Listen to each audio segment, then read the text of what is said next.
Salut les amis, j'espère que vous allez bien. Ous, Naouf, XOR, VDR.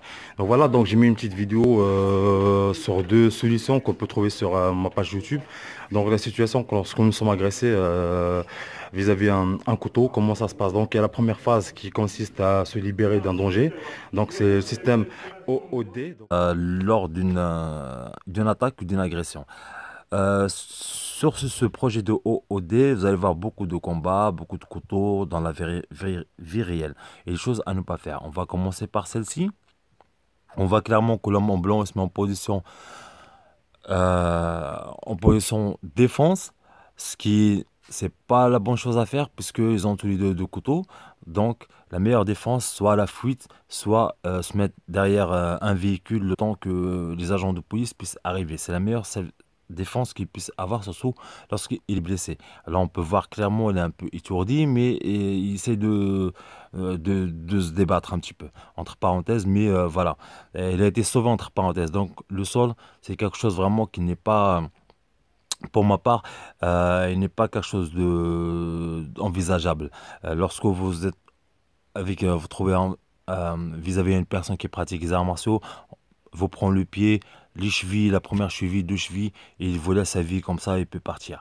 Sur cette deuxième vidéo, donc voilà, je reviens un peu au sol. Surtout, la meilleure chose à faire, c'est vraiment de s'enfuir et partir, etc. Toujours dans le système OOD, observation et l'orientation des prises de décision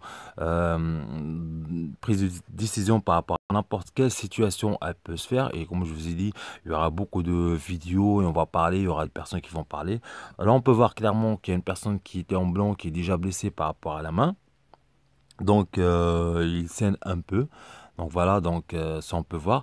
Et la personne en rouge, il attaque avec une ceinture. Une chose à ne jamais faire et à ne pas faire. En l'attaquant, en pensant que, voilà, que la ceinture, elle allait faire euh, qu'on quoi elle allait se protéger. Et on peut voir que tout simplement c'est faux, puisque malheureusement, une ceinture, soit on l'évite, c'est bien, soit on l'évite pas, on peut encaisser le coup.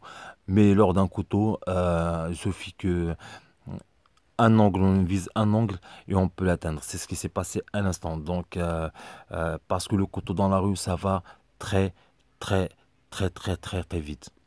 Donc sur cette situation qui est un peu alarmante, si je peux employer ce terme, la personne, lorsqu'il voit que il a un couteau, il pense qu'avec sa ceinture, il peut attaquer. La ceinture, éventuellement, on peut parfois l'utiliser pour se défendre, et encore, je pense que voilà. Mais sinon, voilà, c'est une chose, c'est de la réalité. Donc, on peut voir, et la personne, voilà. Donc, si vous voulez savoir où c'est blessé, c'est le nez, donc entre l'oreille et le nez. Mais bon, ceci dit, c'est pas la bonne chose à faire. Donc, il y aura beaucoup des petites vidéos, des petits conseils vite fait comme ça.